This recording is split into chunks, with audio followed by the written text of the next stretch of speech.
All right, in algebra, calling it inverse functions.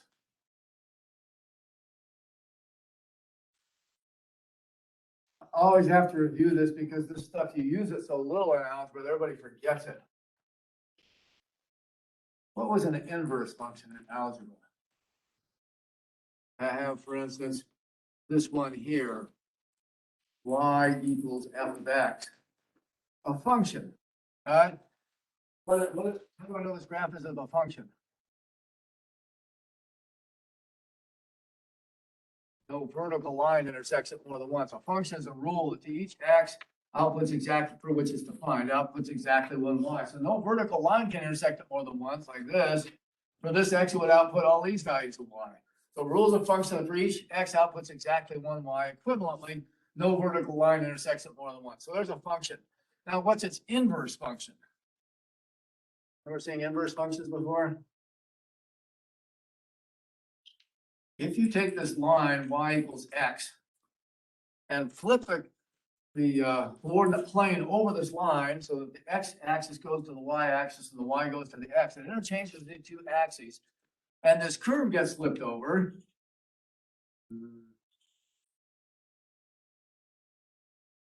maybe it looks like that. And it's x equals f of y because we interchange the coordinates, right? We flip the axes to reverse them. Now, x equals f of y, I notice in this picture actually passes a vertical line test too. So this is actually an inverse function, is what we're going to call it. We'll say this graph, when you switch the two, is the inverse relation. And if it passes a vertical line test, then it's actually called the inverse function. Because it's a function, we'll say it's also known as y equals f inverse of x, the inverse function.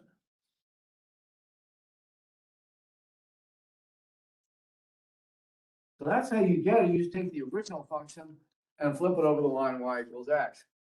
And alas, not all functions have an inverse, right?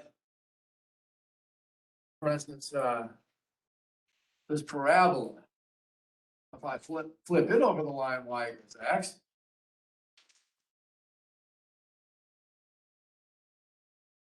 then I would get this parabola going this way, right? Just flip this thing over here. And it's not a function now because it fails the vertical line test. Here's 2 points for this value of x, right? So not all functions are invertible. This is an important point. I mean, this seems really abstract, and it is, but it's important. It's going to help us figure out how to define inverse trig functions. All right, so rote memorization for inverse trig never works because you just memorizing a bunch of odd facts is just too much. But once you see why, then this really comes together. So how do I know when a function has an inverse relation, a flip of it? That's again a function. Well, if you think about it, it's a function that no horizontal line intersects more than once. This parabola, because a horizontal line intersects it more than once, when you flip the parabola, this horizontal line becomes a vertical line that intersects the new graph more than once because it intersected horizontally more than once in the original. So what you want is a function, something that passes the vertical line test, but also no horizontal line intersects more than once. We call those one-to-one functions. So one-to-one functions have inverse relation flipping over the line y equals x. That is again a function called the inverse function.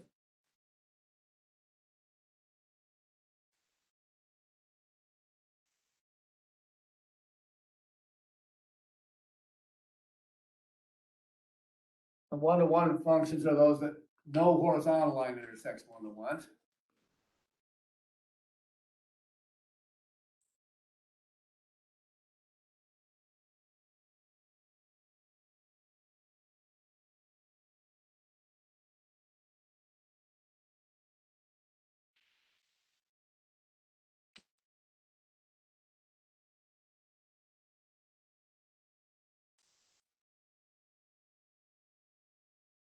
One-to-one functions are functions that no horizontal line intersects more than once. have inverse relation that is a function called the inverse function.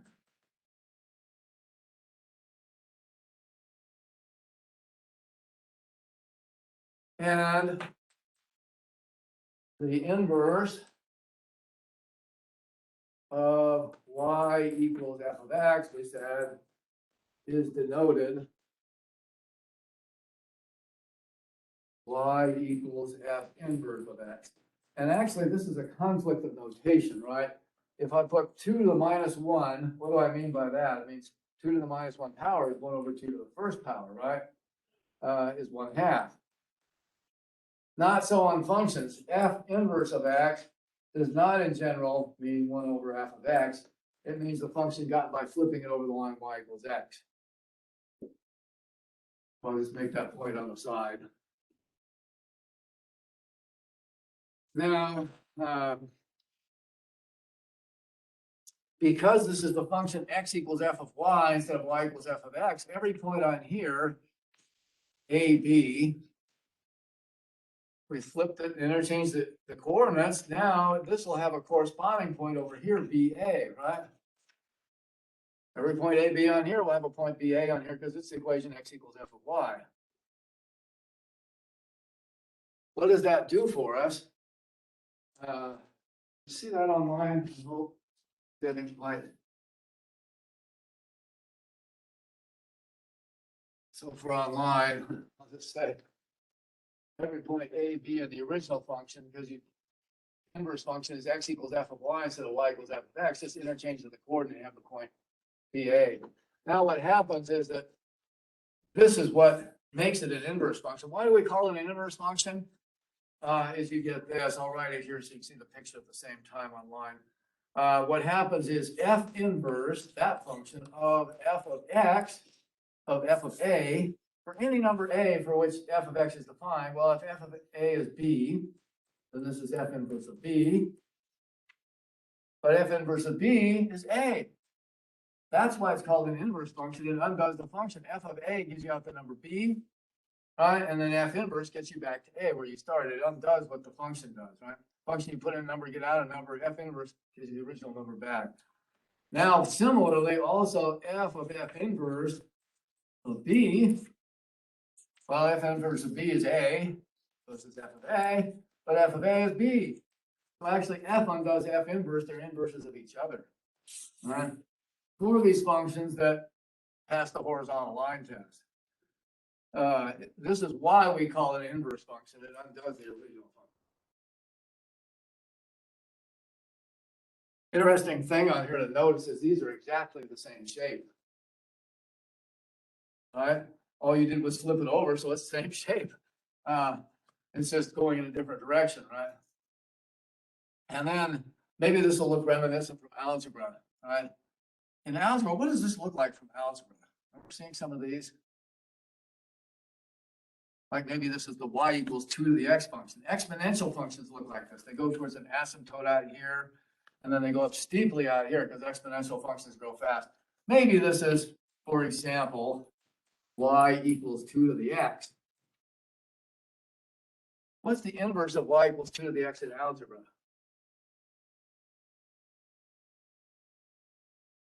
Anybody remember this? The inverse function you get is by flipping this one, and it's the same shape, is x equals 2 to the y, because it's the flip, but it's also known as, since it passes the vertical line test, y equals log base 2 of x. And this property here becomes the logarithm base 2, the inverse function, of the original function 2 to the x is x. Or log base 2 of 2 to the a is a, if you use a. And then this one here is 2, the log base 2 of b or x is x, gives you x back. The logarithm base 2 and the exponential base 2 undo each other. This is a very important problem because like bank interest grows exponentially. Remember that? This one here is probably mafia interest rates, right? Week one, if you borrow $1, at week one you owe $2, at week two you owe $4, and then $8 after 3. And so it's an incredibly high interest rate. Nonetheless, you say, well, how long does it take me to make $1,000 back from this guy who only bought it $1, you know. No wonder, you know, it's easy enough to calculate, if, you know, if it goes 5 weeks or something, right? Then, oh, it's just 2 to the 5 is 32. I have $32 back. But what if I ask, how long does it take me to make $1 million out of one or something like that? That's the reverse problem. Now you use the logarithm. Well, you go out to 1 million and then you find, oh, it takes just about 20 weeks. You can figure out the exact number of the logarithm. So logarithms are very important because it solved the reverse interest problem. Not how much do you have after X days, but how many days does it take to make X dollars.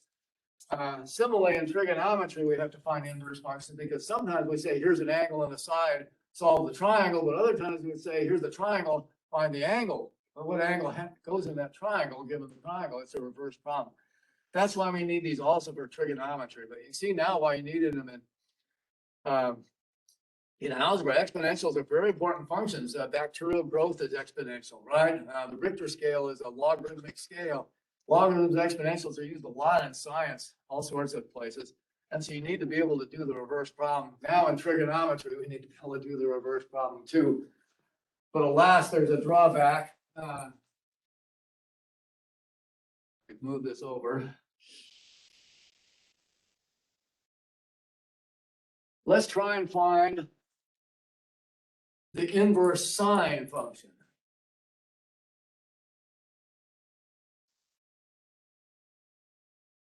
What could that be? So I dutifully draw my sine function like this, and it wiggles forever, right? It's the function that never ends. Here's pi over 2. Here's pi, right? Here's 2 pi out here. Y equals sine x.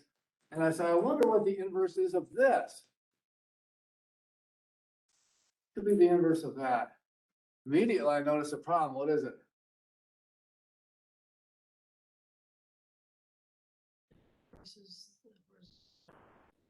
Yeah, it fails the horizontal line test, right? If I draw a horizontal line, I can find lots of them, an infinite number of them, that intersect the function more than once. In fact, this one intersects an infinite number of times, right? So it's not a one-to-one function. You want to see why it's called a one-to-one function. This is abstracted on the side.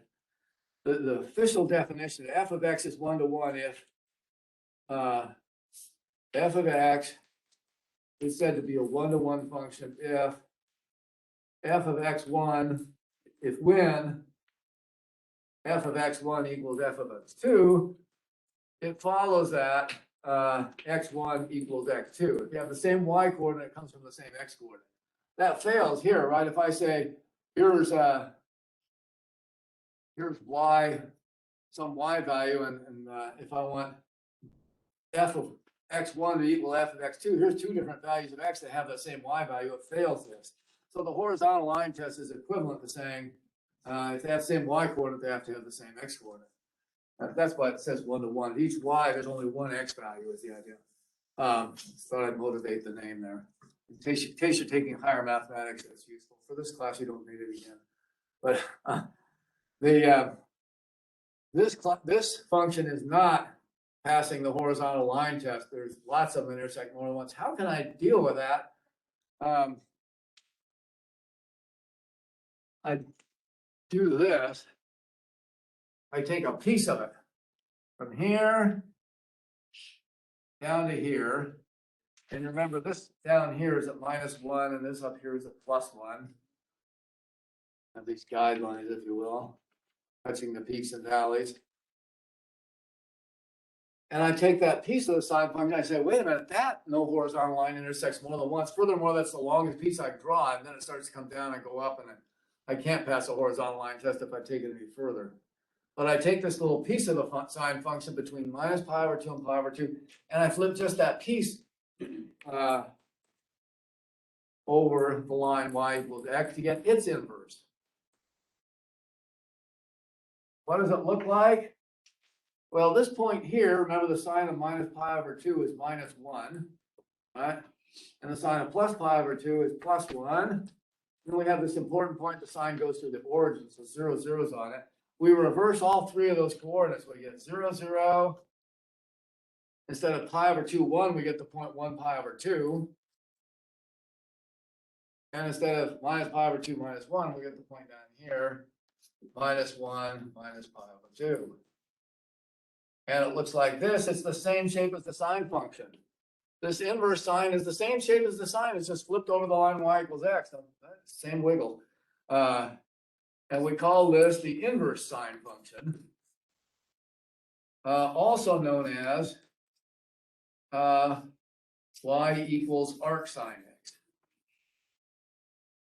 So either of those, they mean the same thing.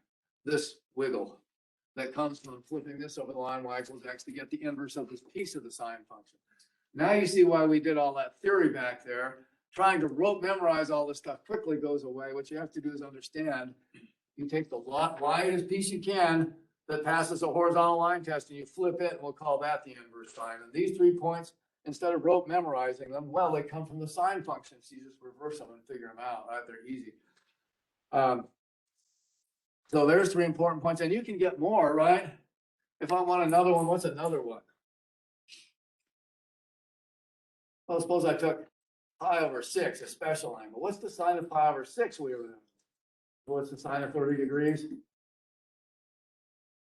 Half, right? You figure it out in the unit circle or 30, 60, 90 triangle. Sine of 30 degrees or pi over 6 is a half. That means the point here is going to be,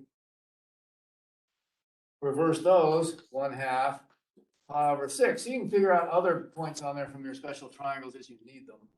But really, these are the 3 important points, the yellow ones.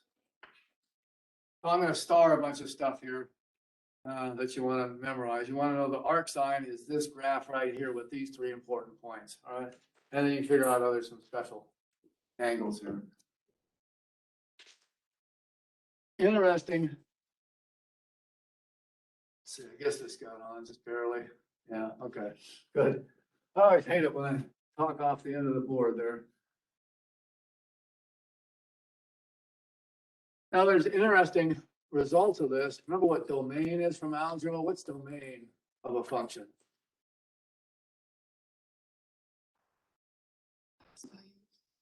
All possible x values. Yeah, all possible x you can put in, all x for which is defined. So what values of x is this for defined for? It's not like sine is not defined for any x. Right? It's only defined for these x. Well, the smallest value is x equals -1. The biggest value of x is equal to 1. That's it. So the domain is just -1 less than or equal to x less than or equal to 1. What if I took on my calculator arc sine of 1.1? What's the calculator going to do? It's not going to give you an answer, right? It's going to say domain error. ERR, ERRO, or I can't remember which one it does, but a domain error, meaning 1.1 is not in the domain of the sine of the arc sine function. So you can't take the arc sine of any number, just numbers between -1 and 1, which only makes sense, right? Because what is this arc sine saying? It's saying instead of what's the sine of that angle of the sine function, you're saying what angle has that sine, right? This is backward thinking. It's always difficult, right? You ever try to speak backwards? How can I say Rumpelstiltskin backwards? You know, I mean, it's not so easy, right? And you have to get used to thinking backwards. The logarithms are hard for that same reason. But that's what this is doing. And so the range here, y between -1 and 1, becomes the domain here. That's true of any inverse function, right? You interchange x and y up here to get this one, then the y limits here become the x limits here, and the x limits here become the y limits here. So the domain is -1 to 1, and the range is what used to be the y limits. Minus pi over 2 to pi over 2.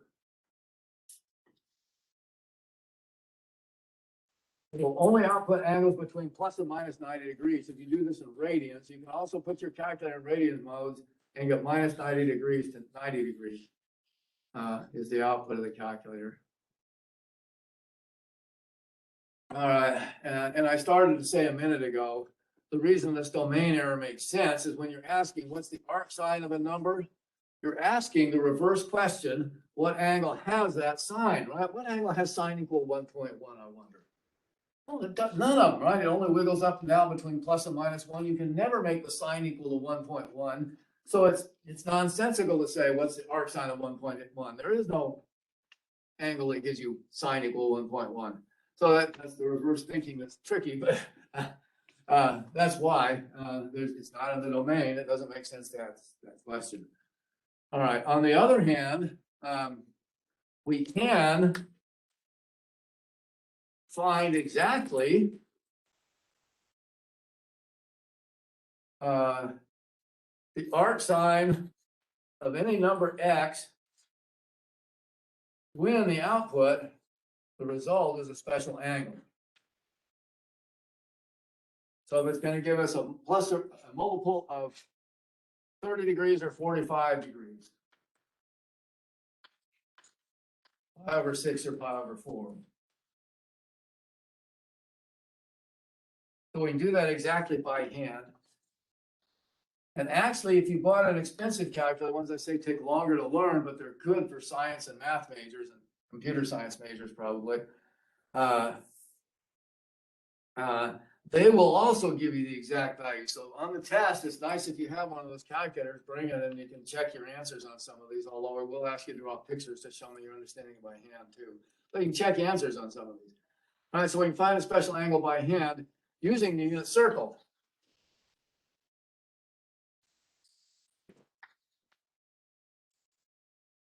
And other ways, but I'll show you the unit circle. Here's an example. We said we can't take the arc sine of 1.1. That's a nonsense question. But what about the arc sine of a half? Can I do it exactly? How do I know I can do this one exactly? How do I know I can do that exactly? Just looking at it. Somebody else to let in here, sorry. It doesn't mean if it's between -1 and 1, I can do it on the calculator, but I can't necessarily do it exactly by hand. The answer is this number looks familiar. If this is the sine of a special angle, then I can do it. What are the signs of special angles? 0, 1/2, square root 2/2, square root 3/2, and 1, and plus or minus. If you see any of those numbers in here, then you can do it exactly, and otherwise not.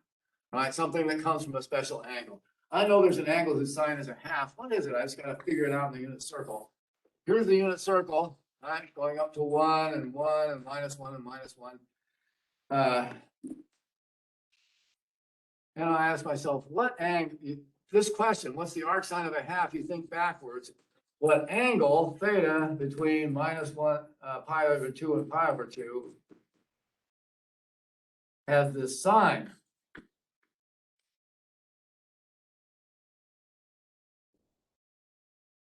You need this restriction because there's an infinite number of angles that have the sine, right? I said, what angle has sine of a half? Well, all the angles here, right? Where sine is at a half, but there's only one between minus pi over 2 and pi over 2 where the y coordinate's a half. It's that one right there. Yeah. So I can draw it on the unit circle and say the sine of theta is the y coordinate on the unit circle, right?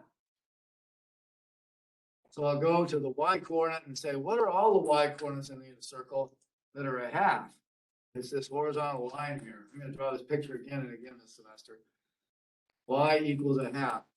Here's all the y coordinates a half, and to have sine equal a half, I need the y coordinate of the unit circle to be a half. So there's only 2 points there where on the unit circle where the y coordinate of your sine is a half. So there's only 2 possible terminal rays. This one and that one, and that's it. Then you ask, which one corresponds to the arc sine? I'm trying to find the arc sine of a half. Well, the arc sine is the angle that gets you to one of those terminal rays that's between plus and minus 90 degrees. It has to be in here, right? So it's not that one. That's not between plus and minus 90. It's not 2 times around over here, right? There's only one angle always. Arc sine is a function that can give you this. It's this one right here. That one is between plus and minus 90 degrees and goes to this terminal ray. So now I figure out what angle is that. I can drop a perpendicular, right? I recognize immediately since the y coordinate is a half here, this side length must be a half. Since it's a unit circle, this side length is 1. I know what triangle that is, right? If I have a half 1, the Pythagorean theorem will force the last side, right? It's the square root of 1 squared minus a half squared. It comes out to be square root 3 over 2. But once you see 2 of the sides, you recognize, oh, that's a 30, 60, 90 triangle. Pythagorean theorem would force this last side. And so this angle here is actually 30 degrees or pi over 6. And the answer to the question is the arc sine of a half is exactly pi over 6. If I run that on my old calculator that doesn't have the special exact mode, it will tell me 0.5 something, right? Pi is a little bigger than 3, so this is a little bigger than a half. But maybe I won't recognize that's pi over 6. And it's not exact once you write decimal because pi goes on forever without a repeating pattern. Pi divided by 6 does too. To get the exact answer, you write it as pi over 6. On the test, that's what I'll ask you for is exact answers. Okay? So if this comes from a special angle, then I can find its arc sine always. Right? Any questions on that one? That makes sense? People online feel free to ask questions too. The thing I don't like about online is it's always just sit there and not interact, and I can't glare at you and make you answer. You know, all right. So, but it's nice. I know you're beginning and stuff. But, anyway. How about this one? Here's a harder one. What's the arc sine of minus square root 3 over 2? Wait a minute, that comes from a special angle. I bet I can do that exactly. All right. Again, you're asking the question, what angle between minus pi over 2 and pi over 2, that's the range, the arc sine, has this sine? It's the reverse question. All right, when you're doing the arc sine, it's not what's the sine of the angle, what angle has that sine?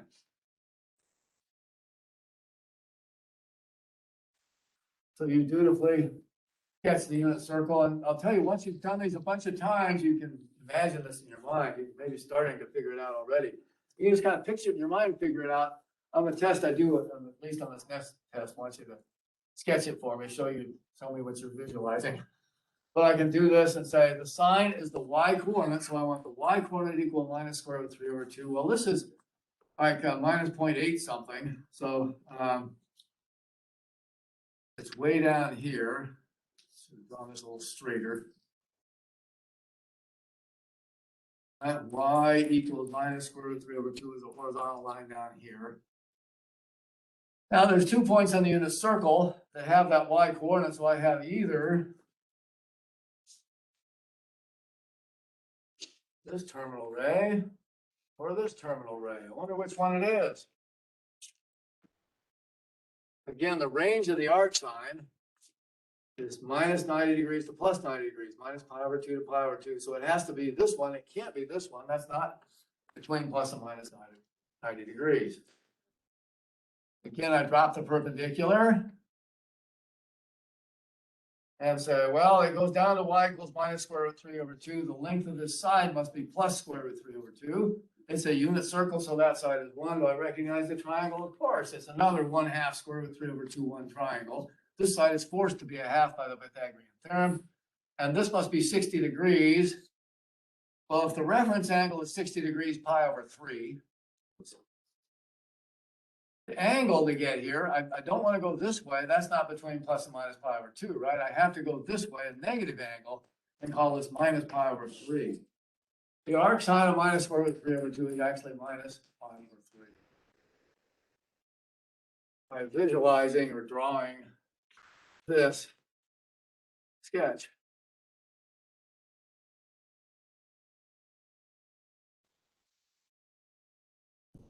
What's the arc sine of 1? This is an easy one. You can draw the unit circle again. There's nothing wrong with that. And say, well, if I want the y, we want to know what angle between plus and minus pi over 2 has sine theta equal 1 this time. Sine equals 1 is right here. It just is tangent to the unit circle, so there's only 1 point this time, right? So there's only one terminal ray. I can't say it's this angle or this angle, right? Those are too small and too big. There's only one angle always because it's a function. It's this one right here. Theta equals pi over 2. It's the only angle between plus and minus pi over 2 that has that sign. So the answer here is pi over 2. I brought this one up in particular because on some of these special ones, you just kind of memorize them because you've seen the graph before. On these, you might say instead, I think it's easier actually than sketching up the unit circle for yourself. I know what arc sine of 1 is because I know this graph that I drew before, right? It looks like this. It's the same shape as the sine function since I flipped the sign over y equals x to get this, right? The inverse is always the same shape as the original function, just flipped. This is the graph of y equals arc sine x. We said we know these important points here. This is 1 pi over 2. This is 0, 0. And this is minus 1 minus pi over 2. If I remember that, I already know the arc sine of 1. Oh, yeah, it's pi over 2, right? So from the graph here, we know it's the arc sine of 1 is pi over 2. Similarly, we might ask, what's the arc sine of 0? This one you should have memorized. What's that? Since this goes through 0, 0, right, the arc sine of 0 is 0. So if you know those 3 points, then it's real obvious without the unit circle even. So you can draw, on some of these you can draw the unit circle or just say, I remember that from the graph. Well, that sort of makes sense then, I hope.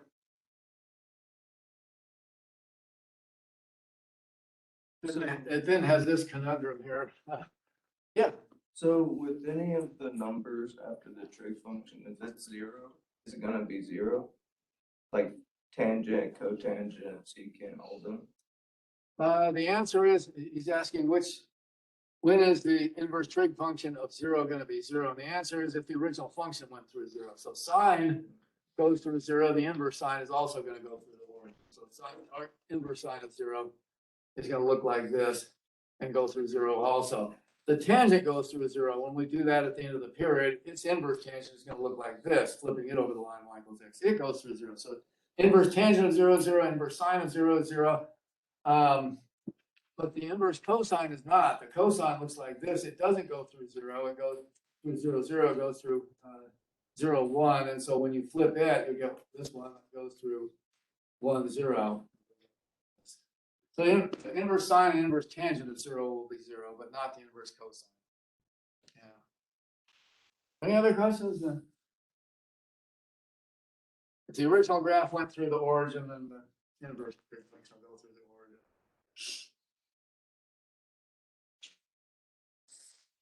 So here's the mystery I was referring to.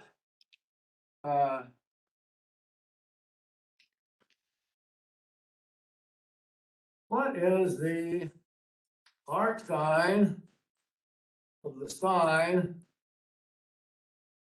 of point 2? Well, that doesn't come from a special angle. So I can't do that exactly by hand to calculate the sine or I should say point 2 isn't a special angle. So I can't evaluate the sine exactly. I can't evaluate the arc sine exactly, but I still know the answer to this, whether it's 0.2 because this is f inverse of f of x. F inverse of f of x is equal to x. Because they're inverse functions, inverse sine will undo the arc sine, or will undo the sine. Except this trick, this only works because this angle is between minus pi over 2 and pi over 2. The inverse sine is actually not a true inverse, right? We use the same notation, but it's not a true inverse. It's an inverse of a piece of the sine. Since it's the inverse of the piece of the sine, where x is between minus pi over 2 and pi over 2, it only undoes the sine for those angles. So we make this this comment that that in general, the inverse sine of the sine of x is often equal to x. It's equal to x if it comes from that piece of the sine we flipped, which was x between plus and minus 90 degrees. But it gives you something else, and we'll put this up later next time for all other angles. Not too hard to figure out what it is, but because this isn't an inverse of the whole sine function, it only inverses the sine function for the piece you flipped. This is another reason you have to understand it rather than rote memorize it, because the arc cosine will be different than this. All right. Now also the sine of the arc sine. This one actually works better because if you look at the graph there, the whole arc sine function is flipped, lands within the sine function. So what happens is you always get back x whenever the arc sine is defined. However, when is the arc sine defined? Only for numbers between plus and minus 1, because they're asking what angle has that sine, and the sine can only be between plus and minus 1. So it's only defined for these angles, and the sine of the arc sine is always x as long as it's defined, but it'll be undefined otherwise. At least I won't give you a false answer, huh? And your calculator say domain error if you do that, right? That's what it says.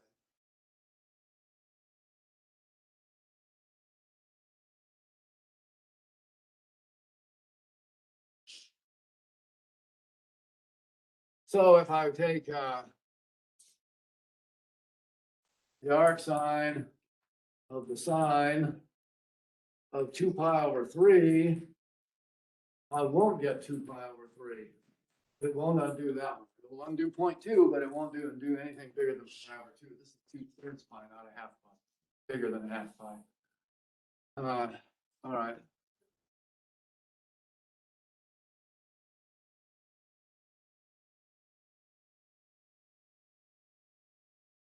Now, for numbers not from special angles,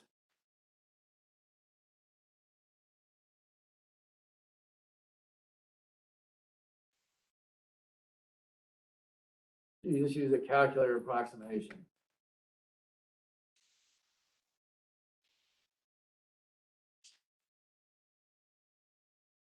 And even the fancy calculator won't tell you the exact angle because it doesn't know either, right? It just gives you the decimal approximation. This is what's nice about those expensive calculators. If it comes from a special angle, it'll tell you that special angle exactly, pi over 6. But if it comes from another angle in its best mode, then it will just tell you the decimal when it only can get a decimal.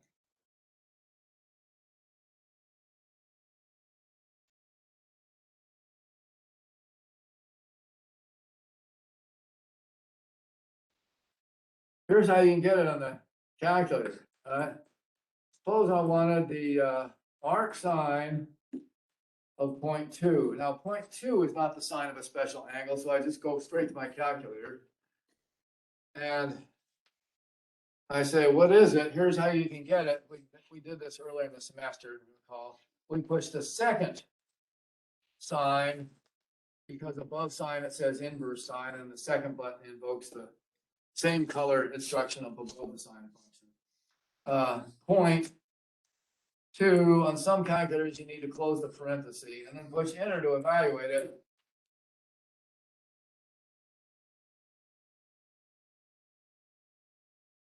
What do I get on this one? Second sign to close. I actually got a pretty close number, right? I get 0.20135, blah, blah, blah. And this answer, how do I interpret it? It's actually radians. This will be radians if the calculator is in radians mode. Well, make sure your calculator is in the right mode. It will output whatever kind of degrees or radians according to what mode it's in. So degrees will give you a different number.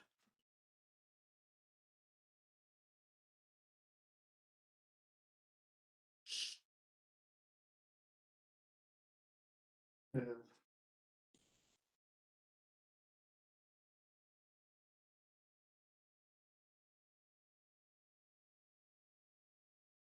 Now, having done that,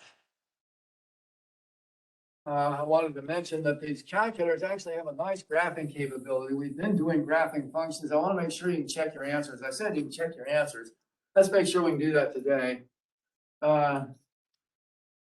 Suppose I said you graph this by calculator.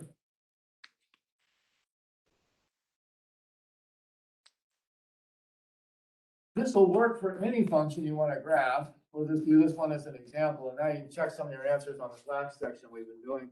I used to hand out calculators in class all the time. Because of COVID, I haven't been doing that. But we do actually have a nice calculator pack when you do it here.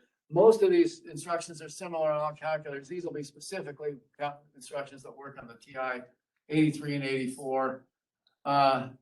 Here's your calculator phase. And you've got a display up here where you're going to display the graph. There are 5 buttons on the TI calculators underneath. 1, 2, 3, 4, 5. If you bought the more expensive TI 89, it will also have 5 here. But the instructions will be just 1 button different on these.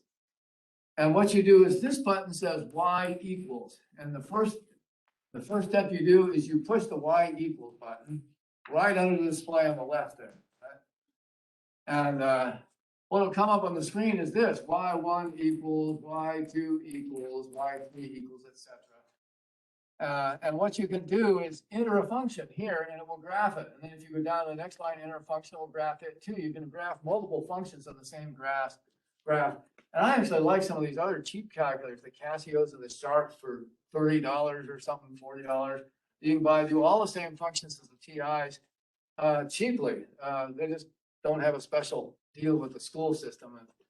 But they'll do nice color graphs that they used to actually be better than the TI calculator for drawing these graphs. I don't know if they still are, but it doesn't take an expensive calculator to be able to do these graphing things. But you push y equals and enter the function. In this case, we want to do the arc sign. So what I'll push now, after that, I'll push second sign to get arc sign. It will insert this on the screen, arc sign parenthesis, when I push that. And then I want to push to get X. There's a button on your calculator that says X tau theta n. This is for different graphing modes. Normally it's in the X mode, and when you push this button, it'll put an X in here. If it doesn't, it means it's in some special graphing mode. Like polar coordinates we're going to do later in the semester, they'll put a theta on here instead. So unless you change the natural settings, it'll push X here. And then on some calculators, you need to close the parentheses. Some of it automatically closes. And then you push enter to evaluate it. Not enter. Arrow to go down. You can push enter, it will go down too, but I like the arrows better because you can go back up and down using the arrow. Right? Go around on here and edit if you make a mistake, right? So you push second sign X, close parenthesis, and this appears on the screen, right?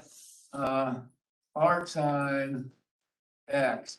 And now you can push the arrow down and put another function if you want to plot it alongside. We don't need to do that.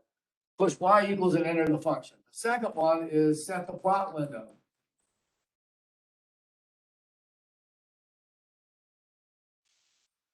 That one is gotten by this second button. It says window on most calculators. And when you push this button, this goes away. And what pops up is XA equals, XB equals, X tick equals, YA equals, YB equals, Y tick equals, and more. And it's telling you the plot limits, X going from A to B, Y going from A to B, C to D, if you like. And the space between tick marks is X tick, and the space between Y tick marks. Then there's an X res down at the bottom that we don't need. So you just set the plot windows. You push in the X limits. I only want to plot this, remember this graph between -1 and 1. So I'll put minus, I use the little subtract key down in the lower corner, or not subtract key, the little negative key down in the lower right corner, not the subtract key. I'll push -1, and then I can push the arrow to go down to the next line. That gives me XA is -1. I go down to the next line, and I put in 1. and push the down arrow again. That puts in XP, the largest one is 1. Maybe I want to make the tick marks 1 unit apart, right? So I can plot between -1 and 1. So now I'll put X tick equal -1 by putting in, I can't read my writing this bad, -1 down, oh, not -1 down. I'm doing we'll make the tick marks, I don't want X tick marks -1, X tick marks +1, 1 unit between tick marks. And then YA equals, for YA, I can do this, I can push the negative key, and then I push second, caret key has pi over the top, and then divided by 2, it will make this wide bottom spot that it plots at -pi/2. So on the screen here, it says -pi/ is the computer programming symbol it puts up when you push the divide key, divide in computer programming on your keyboard. -pi divided by 2 it shows, and then when you go down the next line, sometimes it'll convert it to decimal depending on the calculator. But it will give you the decimal approximation of -pi/2 to all the digits the calculator carries. And actually, when you use that pi button, it has at least 1 digit usually off the end of the screen that's not showing. So this is better than you can type in by hand, all those digits. And about 11 or 12 digits this will carry, something like that. And YB you want to put in as +pi/2, right? Because that was the range of the inverse trig function. So now you push second pi divide by 2, and that sets the plot window, all right? And then the third step, I'll just put it down here, is you push the last button on there that says graph. That's this one. And that's it. It's a 1, 2, 3. 1, push Y equals and enter the function, arc sign in this case.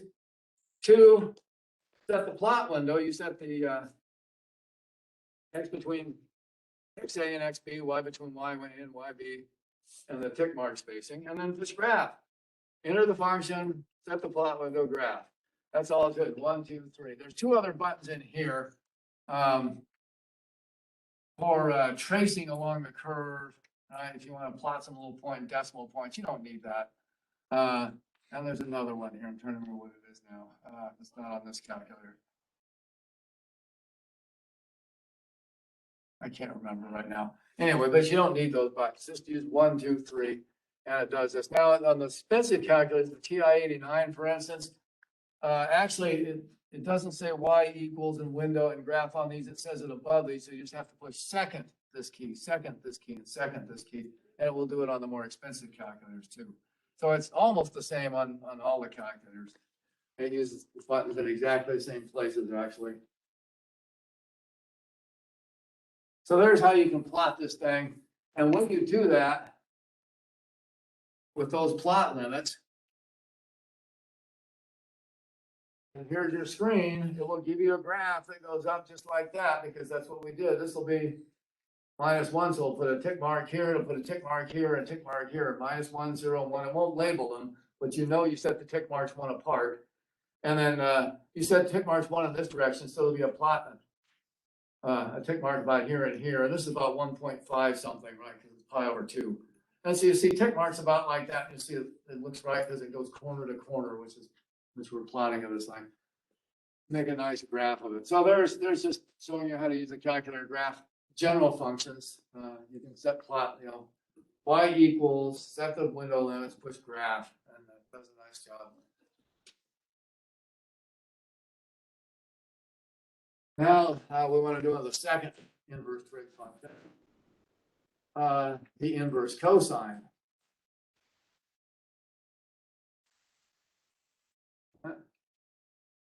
So how can we invert the cosine? It's a little different actually. The cosine function wiggles forever going like this, right? And so this is pi/2. This is pi. This is 0 minus pi/2. We don't want to invert the piece between -pi/2 and pi/2. It's this piece that doesn't pass that horizontal line test. You'll come to say, why do they take a different domain for inverse cosine than inverse sine? It's because you can't use the same piece of the cosine function. Instead, we're going to take the biggest piece we can, starting at 0 and going to the right, we're gonna go from here all the way down to here. And we'll inverse this piece of cosine. And again, this is 1 and this is minus 1. If we flip that over the line y equals x, what do we get? All right, take it, flipping this up here, this is what we get. This point right here, pi minus 1, becomes this point here, minus 1 pi, reversing the coordinate. The point pi over 2, 0, becomes this important point here, 0 pi over 2. And so these are the three important points you want to know on the inverse cosine. This one here, 0, 1, becomes the point 1, 0. So there's y equals inverse cosine of x, also known as y equals arc cosine of x.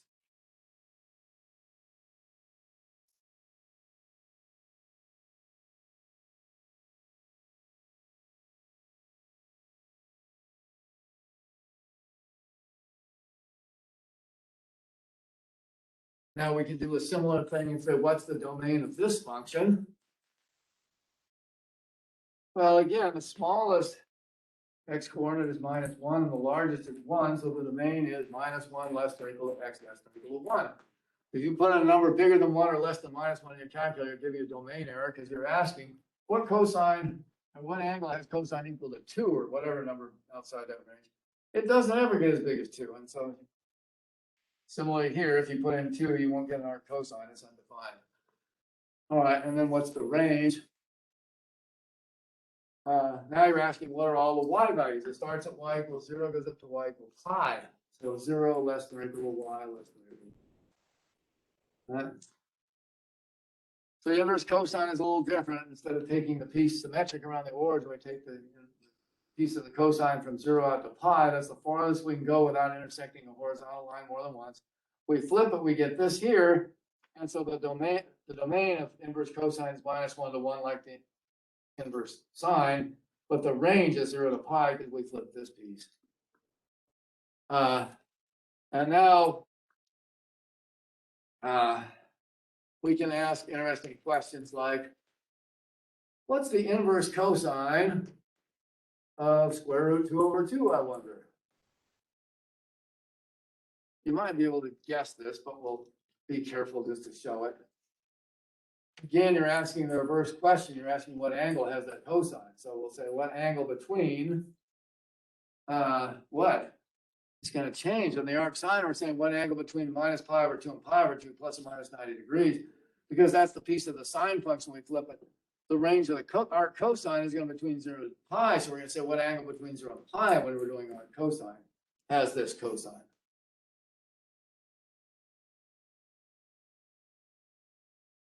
All right, so it's very dependent on this piece you picked here. What angle between 0 and 180 degrees has cosine equal to square root 2 over 2? You can solve it on the unit circle, right? Cosine is the x coordinate. So now I'm going to find, well, square root 2 over 2 is about 0.7, something like that. So it's about here. And here's the vertical line of all points in the plane with x coordinate. Square root 2 over 2 about 0.7.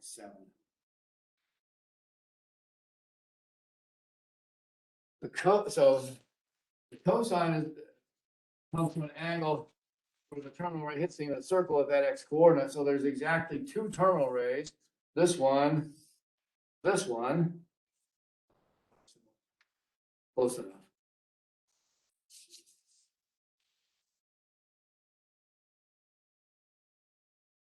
Those are the only two possible terminal rays because they're the only ones that intersect at x equals square root 2 over 2. So you ask, what angle can it be? For the arc cosine, you have to get an angle between 0 and pi, 0 and 180 degrees. So it has to be in this range, right? So it has to be this terminal ray, not this one. You drop the perpendicular, say, well, it went out here on the x-axis to x equals square root 2 over 2. So that side of the right triangle is square root 2 over 2. This side is 1 because it's a unit circle. If you know two sides of a right triangle, you know the third one by the Pythagorean theorem. If you figured it out, it would be square root 2 over 2 on this. You don't need to. Once you know these two, you remember the triangle, you memorize and say, that's 45 degrees. That's 45, 45, 90 triangle. Also pi over 4 radians. So we'll say that the arc cosine in radians is pi over 4. And indeed, if you push your calculator button, it will, on a high-powered calculator, will tell you pi over 4 exactly. So use that and check your answers on the test. And if it's a regular calculator, it'll give you a decimal approximation of pi over 4.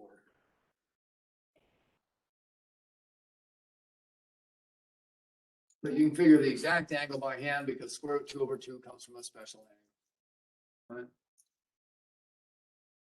Right? Again, I can say, what's the arc cosine of minus square root 3 over 2? How about that one? Oh boy.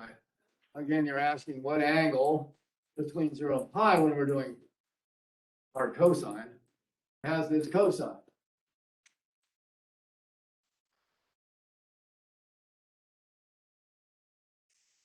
Again, cosine is the x coordinate. So I look on the unit circle. So what are all points with this x coordinate? Well, this is 0.8 something, right? It's way down here, 0.85 something, 87. X equals minus square root 3 over 2. And there's 2 points on the unit circle with that x coordinate. And so there's exactly 2 terminal rays that could be. But our cosine is a function. It will give me one number. It gives the one angle between 0 and pi. It's not this way. That's a negative angle. It's not this one. That's bigger than pi. It has to be this one, right? That's the only one. What angle theta is that? Again, drop the perpendicular, make the reference triangle. And you notice this side is square root 3 over 2 because x went to minus square root 3 over 2. This side is 1 because it's a unit circle. That leaves this side must be a half by memory. And this must be an angle of pi over 6. Consequently, what's this angle? It must be pi back up pi over 6. It must be the angle 5 pi over 6. And if your calculator's in radians mode, that's what you'll get is 5 pi over 6. Or if it's in degrees mode, you'll get 150 degrees, right? Because it's a 30-degree angle there.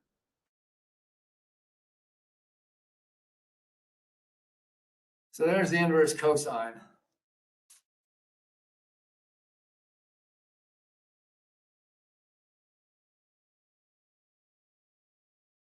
And I drew that off the end, didn't I? I'm sorry.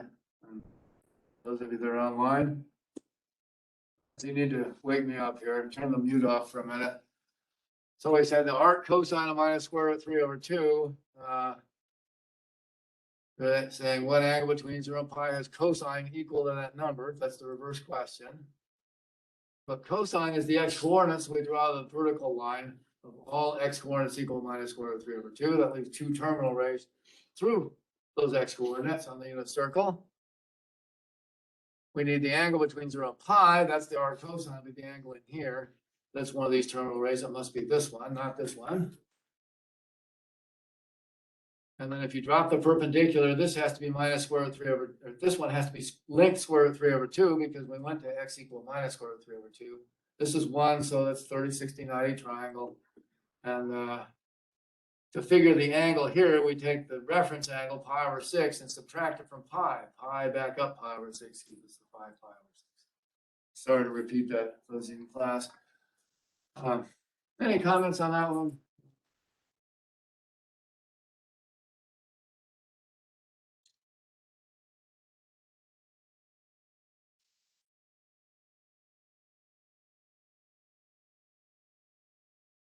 It has the same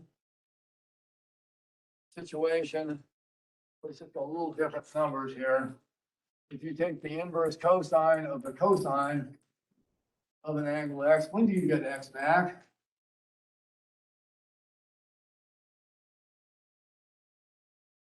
So what we did, we took the cosine function, we took this piece of it between x equals 0 and x equals pi, and inverted that piece. because the arc cosine is the inverse of this piece, it will only give you back the right angle if the number you put in, the angle you put in here is between 0 and pi. So it'll give you x back if x is between 0 and pi, but it'll give you something else back otherwise. But otherwise, you'll put in an angle not between 0 and pi and get back an angle it is. It can't be the same number, right? So because you inverted this piece of the cosine, that's the only piece that this inversion works. So f inverse of f of x equals x only works on that piece. Similarly, the cosine of the arc cosine, because the whole arc cosine function looks like this. When you flip it, it comes back to here is on the cosine function. This always works. The cosine of the inverse cosine of x is always equal to x. When it's defined, alas, the inverse cosine is only defined between minus 1 and 1.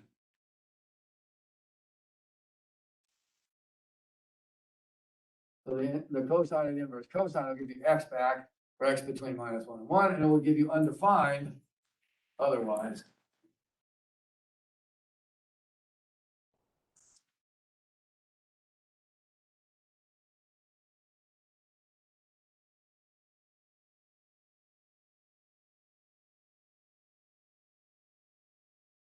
All right, so that's the inverse cosine function.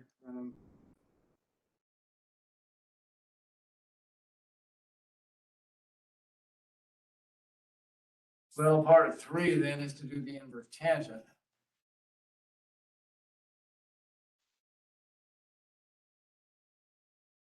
Here's the good news if you're starting to get tired. This is the last one. There are inverse cotangent, inverse secant, inverse cosecant, but nobody uses them. They're just not needed is the thing.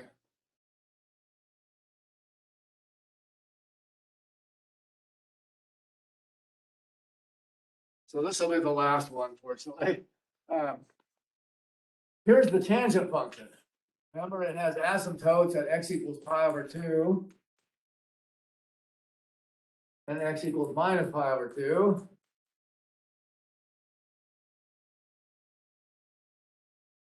Curves about like that. There's y equals tangent that we learned how to graph.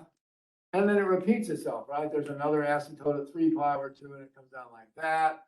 Another asymptote at minus 3 pi over 2, and it comes down like that. Here's pi, minus pi, and here's pi. So what piece of this shall we use? Since this does not pass a horizontal line test, what piece of that shall we take to get an inverse function? Well, let's take this piece right here, symmetric about the origin, like we did with sine.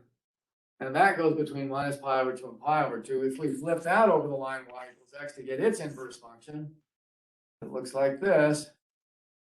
And these asymptotes x equals pi over 2 and x equals minus pi over 2 become horizontal asymptotes, y equals pi over 2 and y equals minus pi over 2. All right? Flip these vertical lines over the line y equals x, the vertical line becomes a horizontal line. This one, and y equals the same numbers as x used to be. So this is kind of neat. You can see it has asymptotes. This is exactly the same shape as the tangent function, just flipped. This one is y equals inverse tangent or arc tangent. All right. And you can find other points on there. This one is very important. Since tangent went through 0, 0, you want to know arc tangent goes through 0, 0 instantly. Arc tangent of 0 is 0, right? So you can figure that out from the graph. Just like we said, some of the inverse sine ones you can figure out from the graph. Inverse sine of 0 is 0.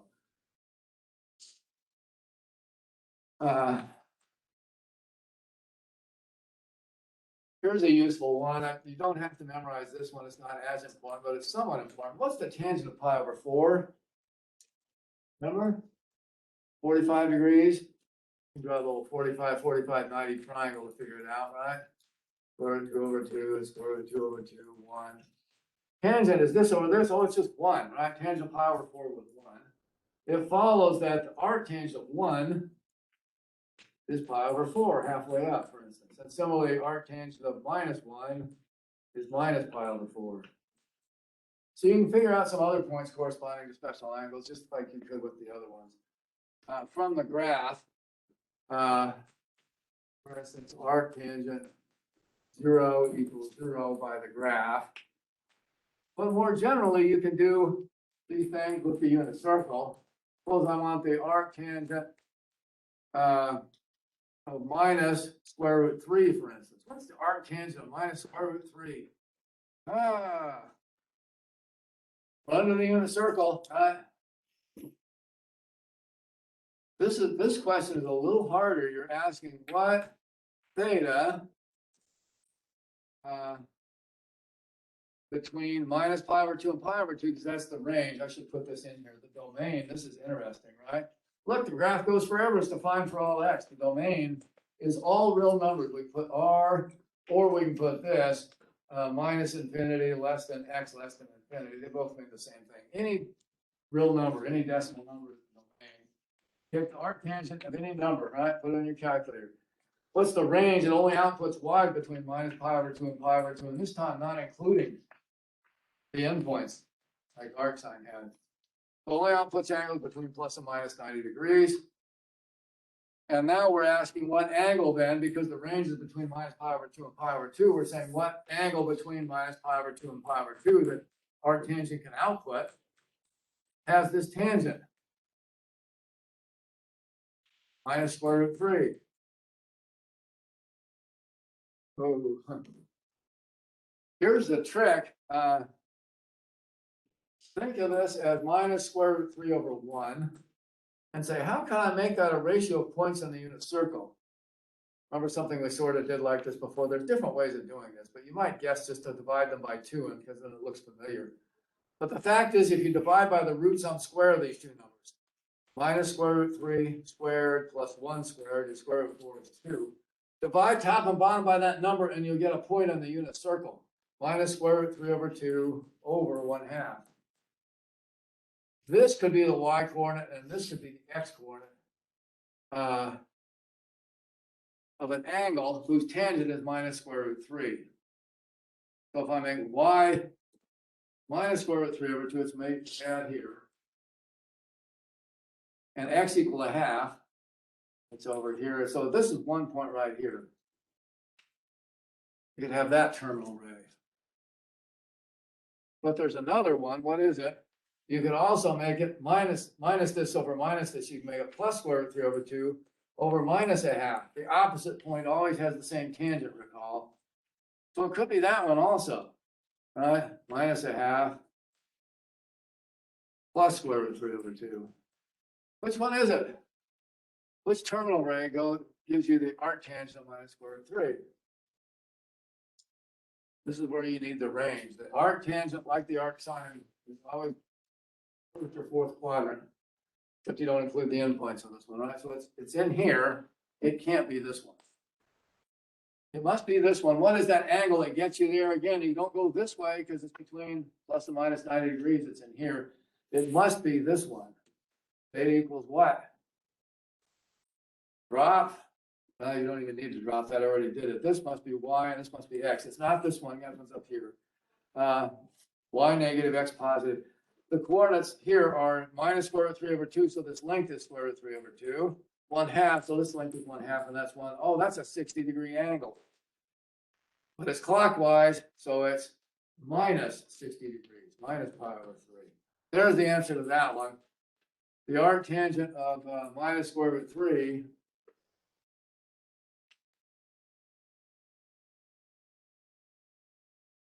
is minus pi over 3.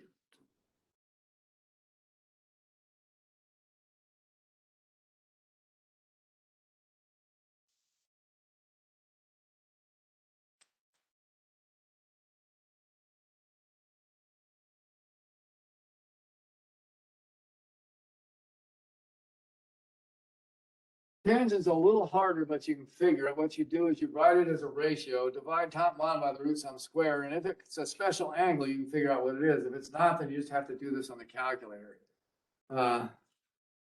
So again,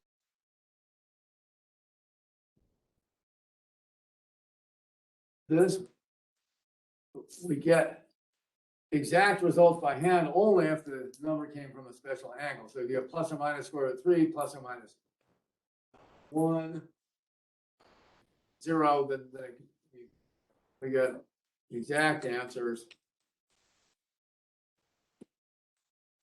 when for arctangent of x, when x is the tangent of a special angle. Otherwise, use the calculator.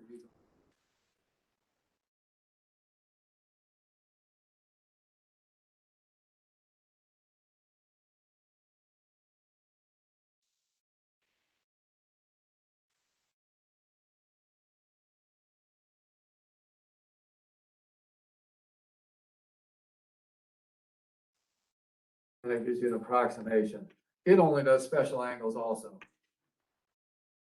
Some of them, I think, maybe do half special angles. We'll see later in the semester how to do half of special angles.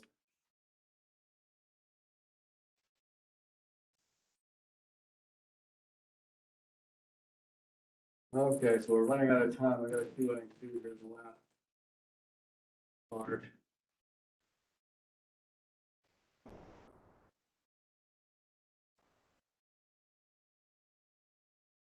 Let's do this one.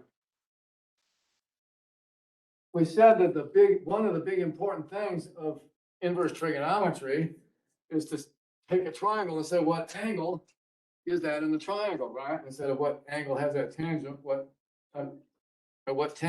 the tangent of the angle, what angle has that tangent? Here's a picture. Suppose I put this angle theta down here, and this is problem number 4 in the homework, by the way. And this is 12, and this is 19 in a right triangle. Find theta in radians, round to the nearest hundredth. Find theta. What do I do? Well, I noticed from the triangle, and technically we did this before, but we're going to do this, we're going to generalize this soon. Well, we noticed that because we have these two sides and they're opposite and adjacent, we'll say since from the triangle, tangent theta equals 12/19, it follows that we can take the inverse tangent of each side. The inverse tangent of the tangent of theta is the inverse tangent of 12/19. But wait a minute, the inverse tangent of the tangent of theta is always theta when theta is in the first quadrant, right? This works. The inverse tangent does the tangent when theta is between plus and minus pi over 2. But it's in a triangle. It's always between actually 0 and pi over 2. So in any triangle, you can always do this. To find the angle, you just do the inverse tangent, right? And it works for any angle between plus and minus pi over 2, first or fourth quadrant for tangent. So we just have to, on the calculator, do inverse tangent of 12/19. Just had that in my hand. There it is.